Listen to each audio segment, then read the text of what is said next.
శ్రీమాత్రే నమః. ఈరోజు ఒక అద్భుతమైన విషయం మనం తెలుసుకుందాం. ఎందుకంటే అసలు దారిద్ర్యాన్ని పటాపంచలు చేసేస్తుంది అని చెప్పి ఈ రోజున ప్రత్యేకంగా జగన్నాథస్వామి వారిని చూడడం కోసం వెళ్తారనమాట. మరి అంత అద్భుతమే ఉంది, మరి ఇంకా తెలుసుకోవాలి కదా. ఇంకెందుకు ఆలస్యం, వీడియోలోకి వెళ్ళిపోదామా? అనంతకోటి బ్రహ్మాండ నాయకుడు ఆపద్బాంధవుడు అయిన ఆ జగన్నాథుడి లీలలు అనంతం. సంవత్సరానికి ఒక్కసారి మాత్రమే వచ్చే గజ ఉద్ధారణ వేషమనమాట. అది చూస్తే మనసు పులకించిపోతుంది. ఆనాడు జరిగిన గజేంద్ర మోక్షణం ఘట్టం మనకి కనిపిస్తుంది. మొసలి నోట చిక్కిన గజేంద్రుడు ఆదిమూలమా నన్ను రక్షించు అని ప్రాధేయపడినప్పుడు లక్ష్మీదేవికి కూడా చెప్పకుండా పరుగు పరుగున తన భక్తుణ్ణి రక్షించటం కోసం వచ్చిన ఆ కరుణామయుడి రూపమే ఈ వేషం. పూరి ఆలయంలో మనం జగన్నాథుడిని ఎప్పుడు లక్ష్మీదేవి లేకుండానే చూస్తాం కదా. జగన్నాథుడు, సుభద్రమ్మ, బలభద్రుడు, సుదర్శనుడు ఉంటారు. కానీ ఈ వేషం వేసే రోజున ఒక వింత జరుగుతుంది.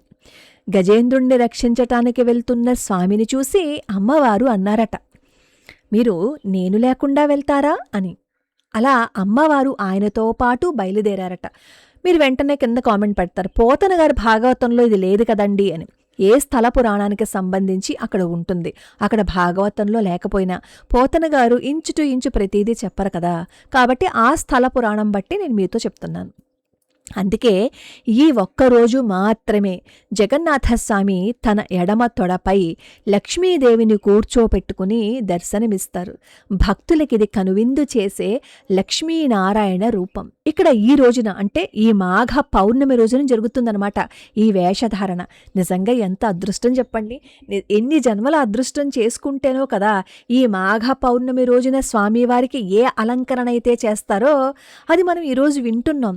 అక్కడికి మనం బాహ్యంగా వెళ్ళలేకపోవచ్చు, కానీ మానసికంగా మనం జగన్నాథ క్షేత్రంలో ఉన్నట్లే కదా. అంతకు మించి అదృష్టం ఉంటుందా చెప్పండి. మన పాపాలు కూడా పటాపంచలైపోవా, మన కర్మలు కూడా తుడిచిపెట్టుకుపోవా ఒక్కసారి ఆ లీలని మనం గనక స్మరణ చేసుకుంటే. సాధారణంగా సుభద్రమ్మకి చేతులుండవు, కానీ గజ ఉద్ధారణ వేషం రోజున అమ్మవారికి ప్రత్యేకంగా బంగారు హస్తాలని అమర్చుతారు.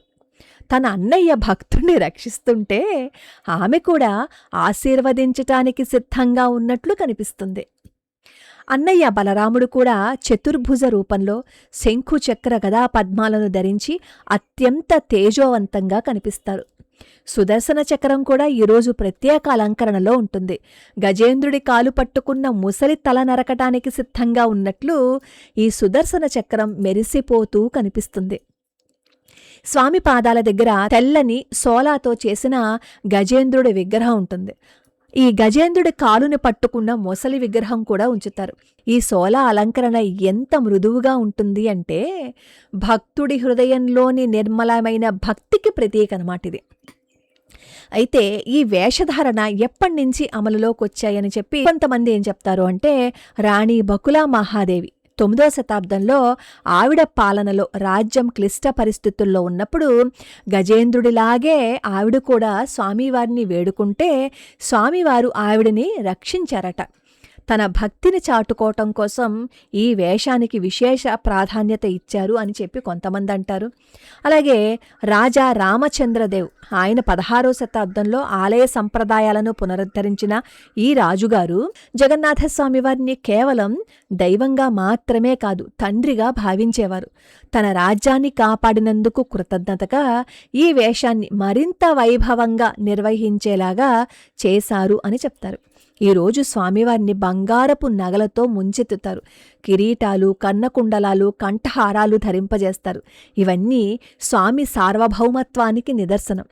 ఈ రోజున ప్రసాదాలు కనకముడి ప్రసాదం ఒకటి, మిఠా ఫకల అని ఒకటి, ఖేచూడి అని ఒకటి. కనకముడి ప్రసాదమేమో నెయ్యి కలిపిన తీపి ప్రసాదం, మీఠా ఫకలనేమో స్వామివారి అలసటను తీర్చే చల్లని పెరుగన్నం అనమాట. ఖేచూడి ఏమో నెయ్యితో వేయించిన బియ్యము పప్పులతో పాటు ఈ ప్రసాదాన్ని తయారు చేస్తారు. కనకముడి ప్రసాదం వెనుక ఒక ఎమోషనల్ పాయింట్ కూడా ఉంటుంది. అదేంటంటే గజేంద్రుడు మొసలితో పోరాడి అలసిపోయి ఉంటాడు. తన భక్తుడు అలసిపోయాడని భావించిన స్వామివారట అతనికి తక్షణ శక్తిని ఇచ్చేలాగా బెల్లము, నెయ్యి, బియ్యంతో చేసిన బలమైన ఆహారాన్ని నైవేద్యంగా స్వీకరించి తన భక్తుడికి ప్రసాదంగా ఇస్తారని నమ్మకం. అందుకనే కనకముడి ప్రసాదాన్ని తయారు చేస్తారట. మీఠా పకల, పెరుగు వీటన్నిటితో చేసి పెడతారు కదా, పెరుగు చక్కెర కలిపి పెడతారనమాట. గజేంద్రుడి ఆకలి తీర్చిన స్వామివారికి భక్తులు ప్రేమతో పెట్టే విందుట. అసలు ఇవన్నీ వింటుంటే ఏమనిపిస్తుంది చెప్పండి? మనం అర్జెంటుగా పూరి వెళ్ళిపోయి స్వామివారిని చూసేయాలని అనిపిస్తుంది కదా. కాబట్టే మిమ్మల్ని అక్కడికి మానసికంగా నేను తీసుకుని వెళ్ళిపోయాను. గజేంద్రుడు అంటే ఎవరో కాదు, సంసార సాగరంలో చిక్కుకున్న మనమే. మొసలి అంటే మనల్ని పీడిస్తున్న కష్టాలు, వ్యాధులు. మనం కూడా ఆ గజరాజులాగా అహంకారాన్ని వదిలిపెట్టి నువ్వే తప్ప ఇతఃపరం బెరుగా అని ఆ జగన్నాథుడిని వేడుకుంటే ఆయన గజ ఉద్ధారణుడై మన జీవితాల్లోని చీకట్లని తొలగిస్తాడు. ఆ నీలమేఘస్వామి కృపాకటాక్షణాలు మన మీద ఉండవా చెప్పండి? గజేంద్రుడు తన బలం మీద నమ్మకం ఉన్నంతకాలం కష్టపడ్డాడు. కానీ ఎప్పుడైతే తన వల్ల కాదని చేతులెత్తి మొక్కాడో ఆయన వచ్చేసి కాపాడారు. ఈ వేషం మనకి చూపించే పాఠమేంటో తెలుసా? సంపూర్ణ శరణాగతి. ఏ ముహూర్తాన ఆ గజేంద్రుడు నారాయణ అని పిలిచాడో నేటికీ ఆ పిలుపు పూరి ఆలయ గోడల్లో ప్రతిధ్వనిస్తూనే ఉంది. మనము ఆ పిలుపుని మనసు నిండా నింపుకుందాం.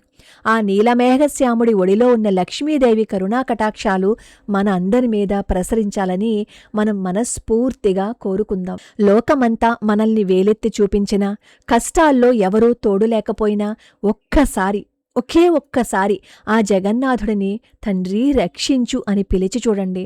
ఆయన గరుడ వాహనం ఎక్కి లక్ష్మీదేవిని వెంటబెట్టుకుని మరీ మన దగ్గరికి వస్తారు.